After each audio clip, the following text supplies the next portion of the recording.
Welcome to the Mindful Fire podcast. If you're enjoying the show, please leave a 5-star review on Apple Podcast. My dad will be so grateful. See you next time on the Mindful Fire podcast.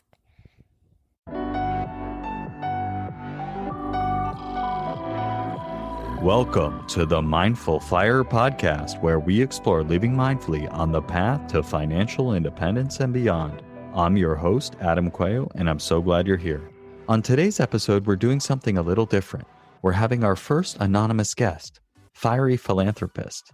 This guest wanted to remain anonymous because they practice stealth wealth, which means they don't tell their neighbors, friends, and really anyone outside of a close group of friends that they're rich and have retired early. In this conversation, FIREy Philanthropist and I explore their journey through life and how they ended up retiring from a 21-year career in tech in their early 40s. And we get into a lot of the technical financial details of how they made that happen, what they recommend to people early on their path to financial independence, and we also explore how they knew when it was actually time. I really enjoyed this conversation with FIREy Philanthropist, and I learned so much about how to know when you're at the point where it's okay to retire early and to feel confident in that decision. You can find the full show notes for today's episode at mindfulfire.org/67. While none of what we discuss in this episode should be considered financial advice, and you should always do your own research and talk to professionals that you work with, I found it really helpful to get the perspective of someone who's traveled the path and reach financial independence, and gave me a lot of things that I'm going to explore in my own research and with the professionals that I work with. And I recommend you do the same. Let's jump into today's episode.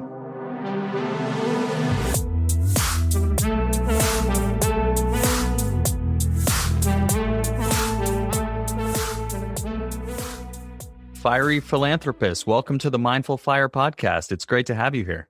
It's great to be here. Thanks for giving me this opportunity. I'm excited about FIRE, and I love that your blog is helping people.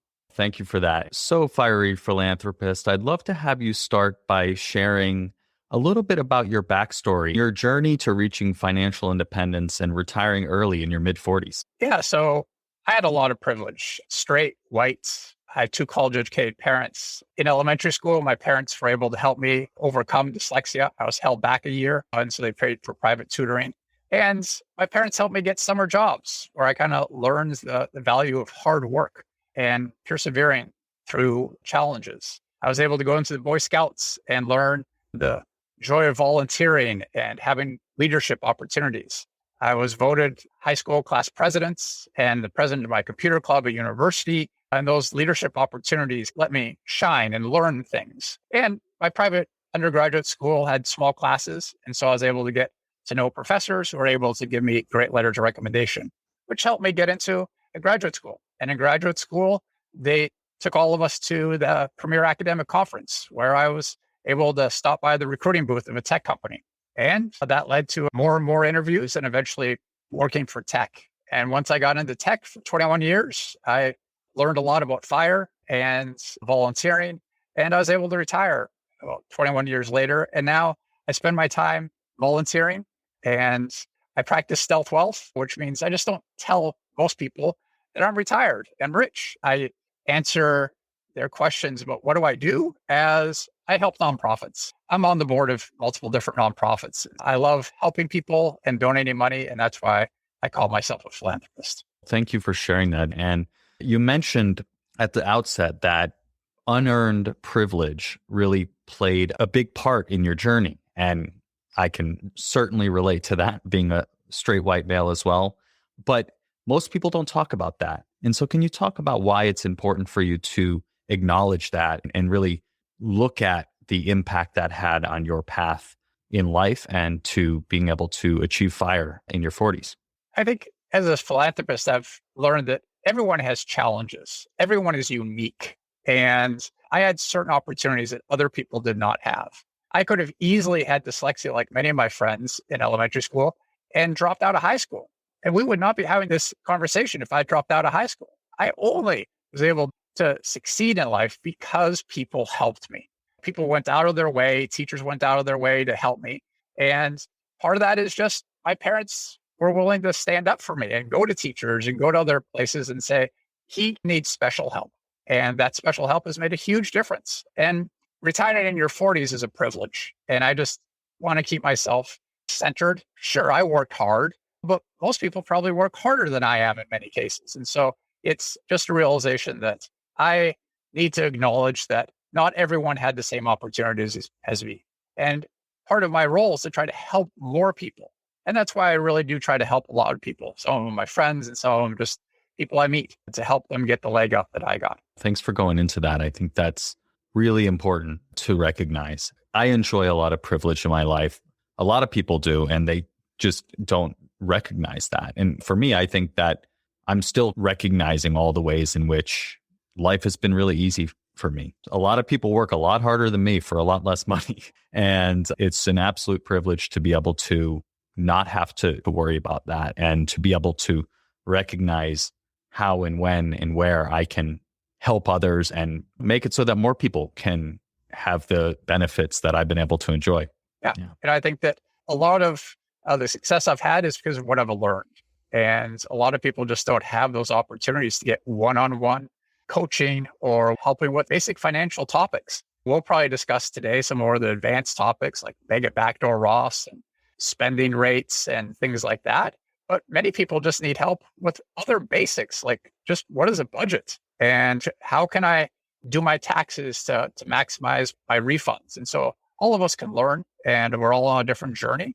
And I'm happy just with where I am and trying just to make sure that I help other people get to where I am. So let's talk about how you reached FIRE. So the path you described, right? Getting the help you needed in elementary school, which helped you overcome dyslexia to be able to thrive in school and get into a good college. And those opportunities allowed you to eventually end up getting a job in tech. But obviously, as you did that, you started to make some money. And it sounds like there were some things you learned that allowed you to save and invest in a way that ultimately allowed you to reach the point where you had enough money to achieve FIRE. So I'd love to understand, what are the things that really helped you to reach FIRE? So in addition to just privilege, I think there were multiple things. And one of the first things is just I minimized my lifestyle creep or lifestyle inflation. Meaning when I got raises at work, I didn't go out and spend it on things. I really just put my head down and said, I'm not going to enjoy life that much more if I buy all these items. So I haven't spent a lot of money on items, but there are a few things I have splurged on. I haven't splurged on a car. I drive a modest 12-year-old car, but I have splurged on my home. I wanted a house that really would make me feel happy. So I custom designed my own 3-bedroom house. It happens to be a double wide mobile home that's in a mobile home park because that's one of the few ways to actually live with not huge expenses for housing in the expensive San Francisco Bay Area. And so I think I'm a frugal environmentalist. I probably buy fewer things than most middle-class people. And the year that I retired, my total spending was $42,646, which is about 2% of my net worth. So I was well below the 4% safe withdrawal rate. And so I think I've had friends and family that they just keep on buying nicer and nicer houses or nicer and nicer cars and better vacations. And that just didn't attract me. One of the other things that really helped me reach FIRE was being taught to spend money on things that will really make me happy and not on just items. And so I've worked hard jobs, and some of those I didn't want to spend my money on kind of things that I knew wouldn't last very long. I have a philosophy that I'm willing to splurge and spend money on things that will last for more than 10 years or on an experience that I'll remember for decades. And so 4 years before retiring, I spent over $20,000 traveling to Antarctica with my family, which is a great experience. I'll always remember that. And also before retiring, I donated $100,000 to nonprofits because that brought me meaning. Didn't help me reach financial independence, but it did help me feel good about giving back to the community. Another thing that's helped me reach FIRE is just learning investment topics and learning from my mistakes. Everyone makes mistakes, and I made some pretty big blunders. When I was in college, I knew about the miracle of compounding growth and the rule of 72. Essentially, if I invested in this stock index funds, in about 10 years, they would double. And just knowing that motivated me to maximize my 401k contributions early in my career. Now, Here are a few of the mistakes I made. Early on in my career, I bought individual company stocks. Several went up, which was great fun. But boy, several of them plummeted. Well, losing well over 50%. And I had to hold myself accountable to calculate, was I really gaining more on all of my stocks than if I just invested in like the S&P 500? And I learned I don't have the ability to pick stocks that outdo the index funds when you track it over multiple years. And so I sold those stocks, some for gains, some for losses. And I reached financial independence because of investing in plain old vanilla S&P 500 index funds. There's nothing fancy about my portfolio. Another mistake I made was in real estate. A real estate agent said I could make great money if I bought a condo in the Caribbean. I rented it out for 1-week vacation rentals. And it worked well at the very beginning. The person who was booking all the reservations left. And the person who I eventually hired didn't do as well. And I lost money. And I eventually decided I don't like the stress of this, having to figure out to find new renters. And I was just losing money. So I sold it. And I sold it for a significant loss. Another time I've made mistakes is I bought a company that hoped to IPO in a few years. And I invested $25,000. 4 years later, the company was bought by a larger company. And I lost 83% in 4 years. If I instead had invested in the S&P 500, I would have gained $12,500 instead of losing $20,000. So that one thing was a $30,000 mistake. And so I've tried to think I'm smart. I can do better. I eventually learned, just give me the average rate of return for the stock market. It's plenty. I'm happy with that. So those are a few of the things that I've learned from my investment mistakes. Another thing that helped me reach FIRE was great paying tech jobs. In the late 1990s, when I started, my starting salary was $43,000. When I retired 20 years later, my salary and bonus was $180,000. And neither of those include the stock options and awards that I received. The Social Security Administration actually keeps track of how much money we make every single year. And I was interested in learning how much did I really earn? And so I looked it up. And in my 29 years of having money, earning money, I made a little over $2.8 million in earnings. And about half of that was just because of stock options and awards. And when I left tech to retired, I had about $2 million in net worth. Large amounts of income significantly helped my path to financial independence. Another thing that helped me with financial independence is imposter syndrome. I felt I didn't have the skills to succeed in some of the jobs I had. I have dyslexia and I do poor with grammar. I have below average emotional intelligence and memory. To overcome my imposter syndrome, I worked longer hours and I put in the extra effort to be more prepared than many of my coworkers. In some cases, this got me promotions and bonuses. And in some cases, it meant that I was really prepared for job interviews. And I'd already showed the interviewer that I'm willing to put in the extra efforts. And so they hired me. Eventually, I learned that many of us have imposter syndrome. And one of the last things that helped me reach financial independence is I don't have children. And I went through a divorce and didn't lose my nest egg.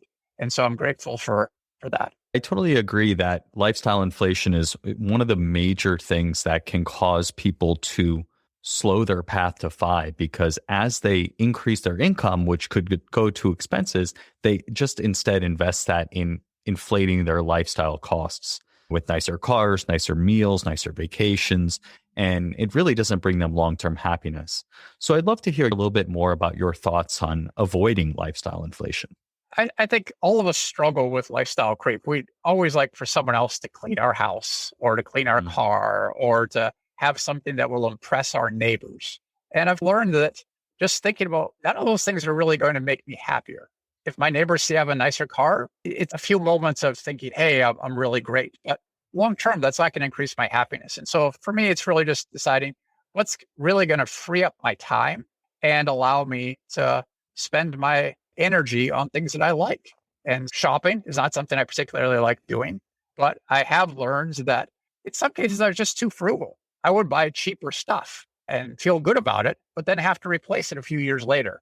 And so I've learned that be careful about what I try to be too cheap on. And if it's something that's going to last like 10 years, like a car or a sofa, buy quality because you're going to amortize it over multiple years. And also, my mom died recently, and I looked back and said, I wish I'd done some more things with her. And so that's why I think experiences I am willing to splurge on. I've gone around the world, and I'm happy I've spent the money on that because I had those experiences with people. I think back at them, I look back at the pictures, and that's worth it. But having nicer clothes or fancier shoes or other things, it's not something I look back at. I think it really is all about figuring out what's important to you and what you value and spending on those things and cutting expenses on things you really don't care about, like fancy cars or eating at super fancy restaurants and things like that.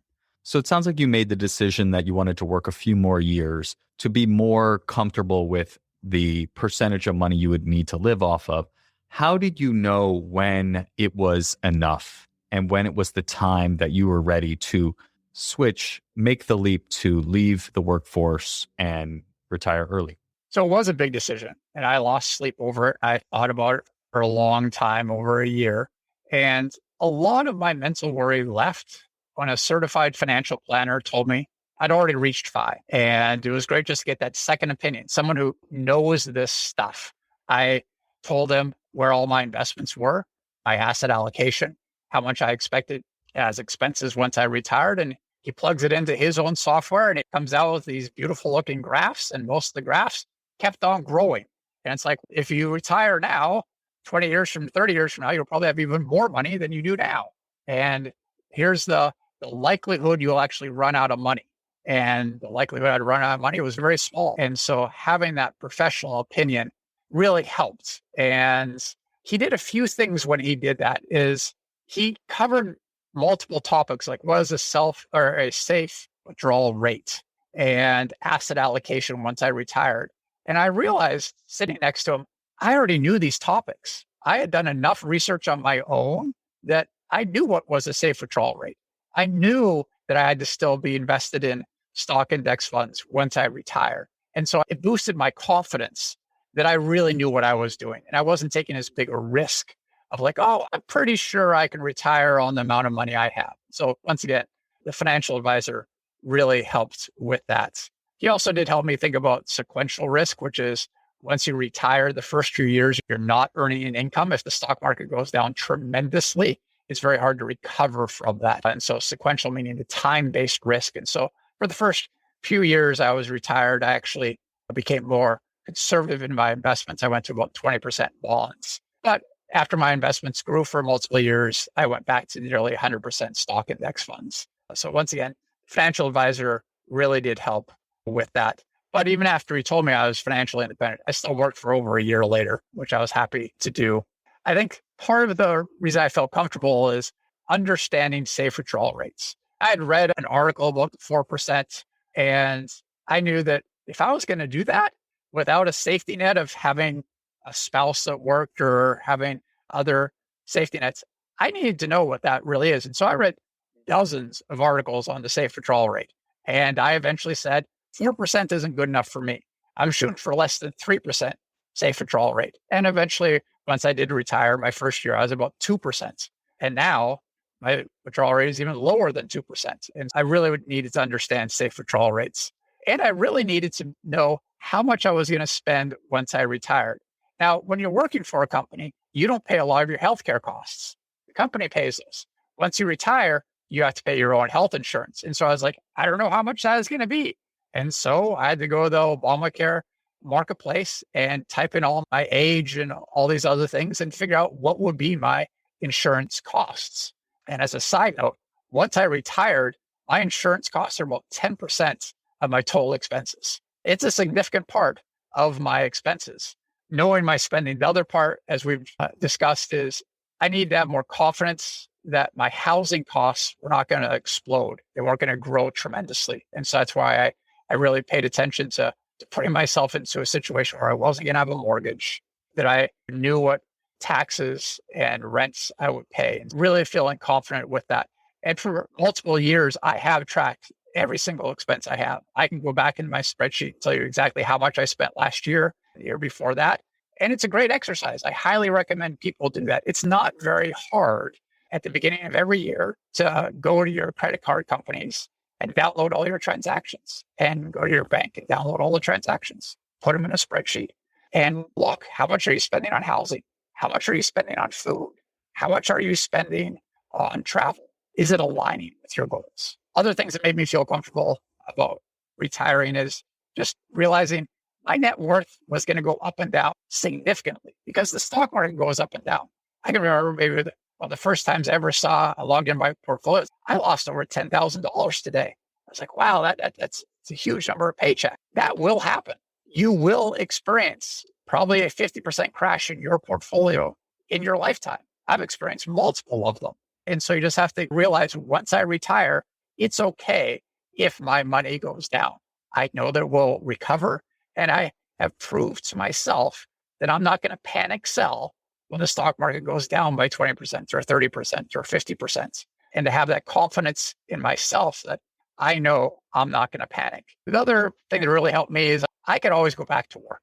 I wouldn't necessarily want to, but I could always go back to work if I retired and things didn't work out well. And one of the kind of unspoken secrets in the FIRE community is many people actually do go back to work. They go back to work not because they have to, because they want to. They want that social interaction that their coworkers give them. They want something to do. They want 40 hours of their life filled up per week.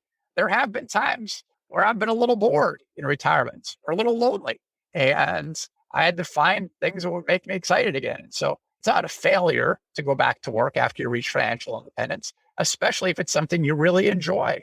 I know on your podcast, you've had guests that have had a second career, and maybe in that second career, they picked a job where they weren't going to be paid as well. And that's okay. I knew I could always go back to work. So to summarize, why was I comfortable pulling the trigger? I had done the research. I had spent the hours listening to blogs, listening to podcasts, and just knowing my stuff. Knowledge is power. The more you understand, the more it seems less risky. And I was happy to do it. And once again, if you ever are really worried about something, I highly recommend trying to get a financial advisor. Most likely you can get a free financial checkup with whichever company has most of your money. If that's a 401k, many of the providers essentially offer a 1 hour, once a year free checkup. And they'll just look at your portfolio and talk to you about asset allocation and take advantage of that. I have, before and after FIRE, had probably at least 4 financial advisors from 4 separate companies look at my portfolio because they offered it for free. Right now, I'm a frugal guy. I have a hard time turning down free. And so take those opportunities to learn from others about your portfolio. And you won't necessarily agree with everything they say, but you'll gain confidence that you are thinking of the right things and you're aware of the risks you're taking. And importantly, do your own research as well. It's easy to get bad advice if you don't have a good financial understanding yourself. And so have that foundation and take advantage of these opportunities to learn from others as well. Yeah, with the bad financial advice, I will point out that my company stock was, which is a company, and they offered free financial advice. So I said, sure, I'll show up. So I go there, 15-story office tower, and I sit in their beautiful lobby, and they want me to sell a lot of my stuff and buy their company's index funds and their bond funds. And I was like, your bond fund has a heck of a lot higher fee than the one I'm currently in. Why would I do that? And so we had a good discussion about that, but just realize that if it's free financial advice, they are wanting to eventually make money on you. And that's okay, but you're aware of that. And you just have to think about, are they really pushing their own product to make money? And for one example, one financial advisor did get me to do direct indexing, which is a very advanced topic. Don't necessarily recommend it for everyone, but that's instead of buying like the S&P 500 index fund, mutual fund, or ETF, you buy in your own account like 200 of the 500 directly. That's why it's called direct indexing. And there are some tax advantages to do direct indexing because you can do tax loss harvesting. So when one of those 200 goes down, you could sell it for a loss. And therefore, when you sell something for a gain, the loss and the gain can even themselves out and balance themselves out. And I knew that tax loss harvesting was important. It does make a difference, and direct indexing would allow me to do that. I did that for a small part of my portfolio for a few years, and it did work. I was happy to do it. But now that I'm retired, there's no reason for me to do direct indexing. So I'm not doing that anymore. Definitely great advice. How did you know when to pull the trigger? For me, the idea of retiring early obviously is very attractive. I've made a podcast about it. But at the same time, I'm also getting paid well, have a fairly comfortable situation. So the idea of even if I get to the point where, yeah, I clearly have enough, I could do it. The thought of me actually saying, okay, I want to stop getting this paycheck and take the leap, that's tricky, I think, for me. And so I'd love to understand your thought process of like, yep, I got these fears taken care of. Now I'm going to do it next April, for instance. How did you come to that date? I agree with you. It is hard to walk away, especially with the golden handcuffs, meaning once I left, all my unvested shares were going to disappear. I wouldn't get them. And for me, that was hundreds of thousands of dollars I was walking away from the day I retire. And so once again, part of the reason I wanted to leave is I knew I'd enjoy volunteering more. But also part of why I wanted to leave is I wasn't enjoying work as much. So there's the stress of work that is pushing me and the pull of I know I can enjoy life more if I'm able to spend more of my time volunteering. And I did reach a magical number, $2 million of net worth. And it sounds silly when I say it, but it was something I've been looking at in my portfolio for multiple years. It's like, am I going to get to that round number? And I eventually got to that round number. I also timed it. I purposely retired right in the beginning of the new year because I knew once the new year started in January, I was able to push a huge amount of money into my 401k and get it matched. I was able to make a large amount of donations and get them matched. My company at that point was giving me like $1,000 if I signed up for a health savings account. And so I retired in January rather than December, just because I could essentially be getting my company to do a lot more things in that 1 month. And so I agree. It's a hard choice. Truthfully, I probably wish I had done it earlier.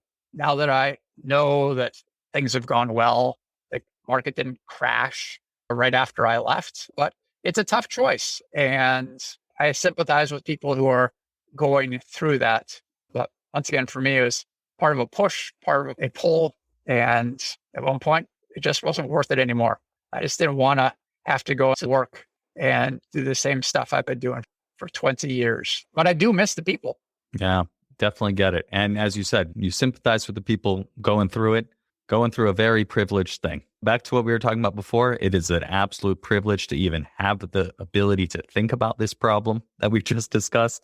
And so it's worth noting that, but it's good to hear your thoughts on how you thought about it, because the pushing from the job and the pulling to something else, at some point, those forces will be strong enough to warrant a change. And I would say, even with not just leaving a company to retire permanently, it's just, when do you want to leave and go to a different company? I eventually did. After 16 years, I was like, maybe I'll get more excited if I go to a different company. Maybe they'll have better bosses. Maybe the grass will be greener there. And even that I timed out to think about, are there certain vesting that I'm going to have? It's better to stay around for another 3 more months to get that last big vest before I hand in my leaving notice. And I have friends. One friend works for a large tech company, and if he can keep there for another 8 months, he gets a large amount of vesting in that 8 months.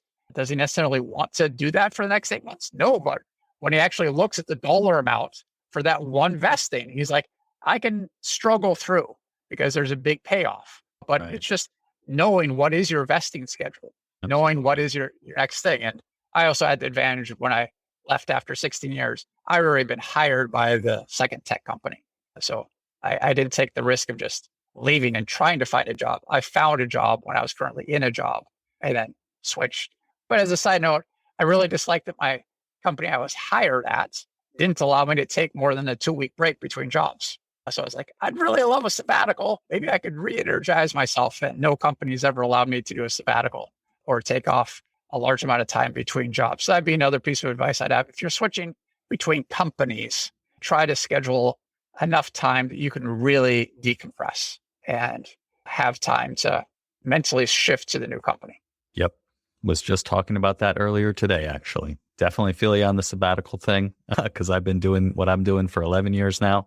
Different jobs, but same company. And I was talking with a friend about another friend who's leaving, getting 2 weeks. And I was saying that I can't believe that some people will leave one job on Friday and start another job on Monday. It's like, you got to give yourself some time. Like, you're doing this is a marathon. Take a water break. So, fiery philanthropist, you leave your job in tech, you retire early. What are you spending your time doing? And what makes you happy in this post-fire life? For a lot of my life, I really didn't critically think about what made me happy. I was just waking up every day, and some days I was happy and some days I wasn't. And I was like, oh, I'll plan a vacation. I'll enjoy that. So eventually I did sit down for a little while and think, what makes me happy? And it took me a few revisions of the list to really think about it. At first, I was like, oh, food makes me happy. I was like, well, that's very short term. It's like, yeah, I'm happy when I eat that one thing, but 10 minutes later, I'm still hungry. I still want more. And so I eventually did write down a list of the 4 topics that make me happy. One of them is helping people and friends. Another one is socializing with friends and family. Another is learning. And another is engrossing entertainment. So I've really tried to spend my precious time on things that make me happy. Not just, hey, I'm sitting in my room, I can turn on the television for the next X number of hours, because I realize that's probably not going to really make me happy. What will make me happy is, for example, helping people and friends. Volunteering is one of the few things that science research has proven will make you happier and boost your health. So you just don't have to take my opinion on it, but helping other people helps you. And so I am a board member of 3 different nonprofits. I volunteer about 500 hours in the last few years just doing board service. Legally, every U.S. nonprofit has to have a board of directors. That board essentially decides on where they're going to spend their money, how to have more impact, and hiring and firing any of their other executive director or CEO.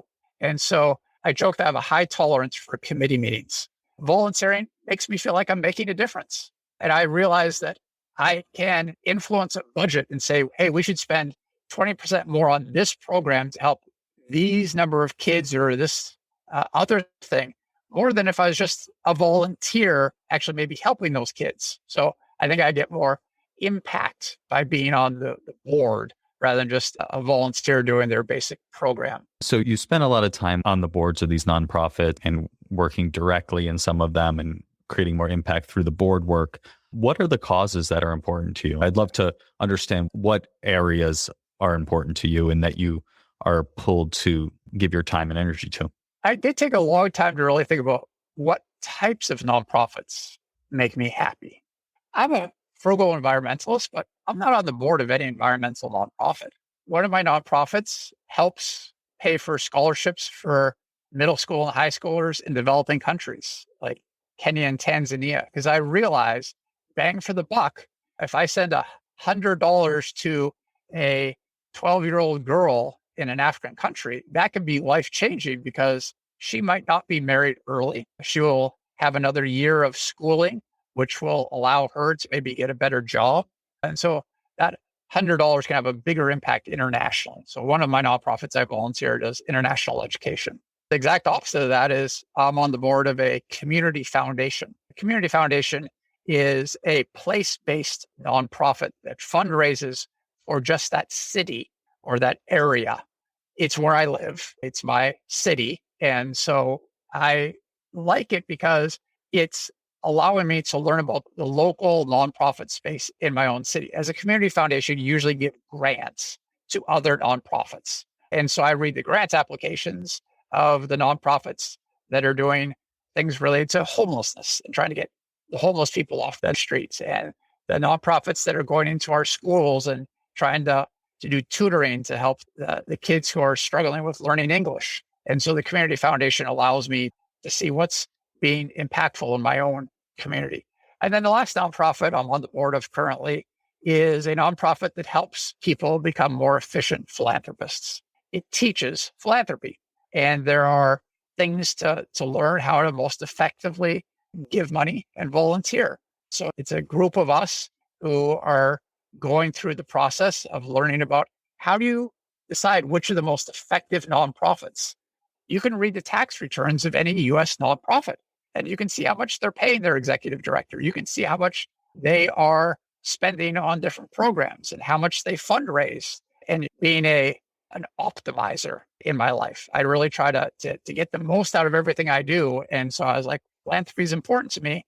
How do I optimize where I'm giving my money and where I'm deciding to do it? I've also been on the board of a US-based nonprofit that was helping high schoolers stay in school. We would pay for things like alarm clocks and glasses and jackets. And so those are the areas that I did.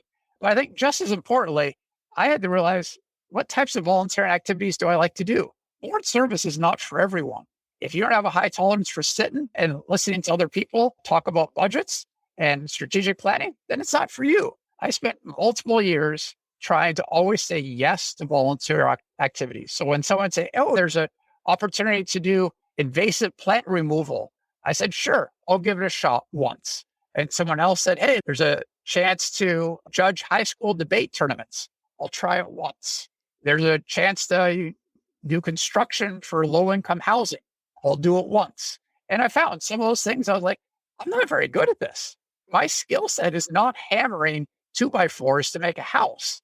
I could do it, but the time and effort I was putting into it wasn't going to have as much impact compared to if I was using my skills that I had gone to graduate school and my company said it put me through hours of leadership training and critical thinking. I feel comfortable in spreadsheets. I feel comfortable making PowerPoint presentations. And those are the skills I eventually used. And so that's how I pick which nonprofits I serve with and which activities I do for them. That's a great approach. You sound very thoughtful about how you even approach the giving back piece, which I guess makes sense because now you're dedicating a lot of your time and effort and money to it. So that's very cool. What other volunteer activity I do, which does not have any background, I don't have any background in this, is tax preparation. My degrees are not in anything accounting or legal or anything like that. But I realized that one of the most effective ways the federal government has for keeping people out of poverty is what is called the earned income tax credit. Which is an incentive for people to have jobs. So if you're low income and you have a job, the federal government will give you money essentially in a refund. Once you reach a certain income level, you don't get the earned income tax credit. So most people on your podcast probably are not getting the earned income tax credit, but it does keep tens of millions of people, especially children, out of poverty. And so I volunteer as a tax preparer. I fill out the taxes for low to moderate income people, and I'll spend a couple hours with another volunteer. We'll prepare a tax return, and the person might get a couple $1,000s in a refund. And that can be a life-changing event for them. That can mean they can put their child in childcare and actually get a job. Or that will mean they're not going to be evicted from their apartment. And so for me, it was really high impact. And it really keeps me centered. I do taxes for a wide set of people, including homeless, people living in Section 8 housing, people who are behind in rents, people getting unemployment compensation, disability. I've helped a 93-year-old. I've helped a 17-year-old in the foster care system. I've helped DACA students. I've helped undocumented families. I've helped people who are behind in child support payments. And it really just helps me realize I have a huge abundance. I don't worry about trying to save $100 here or there because it's not going to make any difference in my life. But for those people, it does. I'm helping people that are struggling for the basics like food and rent. But I will say, volunteering as a tax preparer also helped me. Reaching FIRE, it helps to understand the tax system. And I now have a much better understanding of how to minimize capital gains taxes, which you get when you sell things like index funds or ETFs. And I have a better understanding of tax credits you get when purchasing health insurance through Obamacare Marketplace. And so it definitely has helped me. And so I encourage everyone listening to the podcast to consider being a volunteer tax preparer. You go to the IRS website and search for VITA, VITA. It's a national program. There are tens of thousands of volunteers like me. We always work in partnership, meaning I'll prepare a tax return, but another volunteer will double check my work. There's always other people I can ask questions to if I'm not familiar with the tax code. And so it really helps you help other people in a meaningful way. And once again, you will learn about things that you didn't think you would really understand about FIRE, but they do help with FIRE. In the last 3 years, I've helped about 300 tax returns for about 1,000 hours. So that's how I've helped with tax preparation. That's very cool. It absolutely can mean an incredible difference by getting somebody that couple $1,000s back.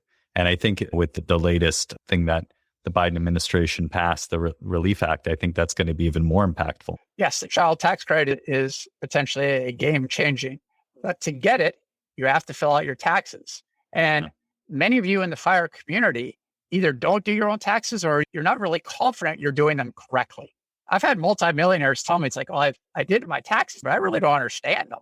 I just plugged in the numbers. And I'm like, okay, you can go through life like that. But the bigger amount of money you have, the more likely the IRS is to audit you. And so you might be comfortable now when your net worth is maybe smaller, but once you become a multimillionaire, you might want to learn a little bit more about your taxes and feel confident that you're actually doing them correctly. There are a couple other things that I do to help people. And one of them is I volunteer as a financial coach, not a financial advisor, but a coach. I don't tell people what to do. I essentially try to educate them so they can make their own decisions. I do that with friends. There's about a half dozen I do that with. And I help them learn about finances, like tracking their net worth. What is a backdoor Roth? What are the advantages of immediately selling your vested options? Why it's risky to have more than 10% of your net worth in the company stock. And I help these friends become accountable to themselves.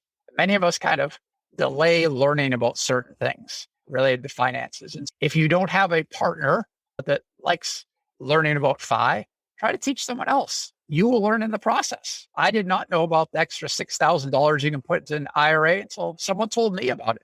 And so give back to people. And the last thing I do to help people is relating to sitting on my butt, just like I do in board meetings. But this is sitting on my butt while I donate blood. I donate blood platelets, which is the clotting factor of blood, which you can donate 24 times a year. So I joke I have a high tolerance for having a needle stuck in me and then pumping my blood out of me. And it's done that about 300 times in the last 25 years. For people reaching financial independence, I think donating blood is a great activity. It doesn't cost you anything. It only takes a little bit of your time. Plus, you get free food and drinks after donating. So it's a win-win. You also maybe even lose a little weight because you're giving some of your blood away. Think about if blood donation is something for you. All right, FIREy Philanthropist, I think that's a great place to stop for the first part of our conversation. Thanks so much for sharing your experience with me and the audience. For the audience, I hope you enjoyed this first part of my conversation with FIREy Philanthropist, exploring his journey to financial independence, the practices and mindsets that helped him get there, and what he's been up to in retirement so far. On the next part of our conversation, which I'll release in 2 weeks, we'll dive into the nitty-gritty finance topics that he employed to grow his net worth and retire early. I hope you'll hit subscribe and join us for that next episode. Thank you so much for joining me on this episode of the Mindful Fire podcast. I hope you enjoyed the episode with FIREy Philanthropist. And if you got value from this episode, make sure to hit subscribe wherever you're listening to this. This just lets the platforms know you're getting value from the episodes and you want to be here when we produce additional content. If you'd like to spread the word about the podcast, we'd really appreciate if you could leave us a 5-star written review on Apple Podcasts. This just helps more people find out about the message of FIRE and mindfulness. As a reminder, you can find the full show notes for today's episode, including any books, links, or resources we discussed in the episode, at mindfulfire.org/67. And after we recorded this episode, FIREy Philanthropist sent me 9 great articles, which I've included at the show notes, which again you can find at mindfulfire.org/67. Thanks again. We'll catch you next time on the Mindful Fire podcast.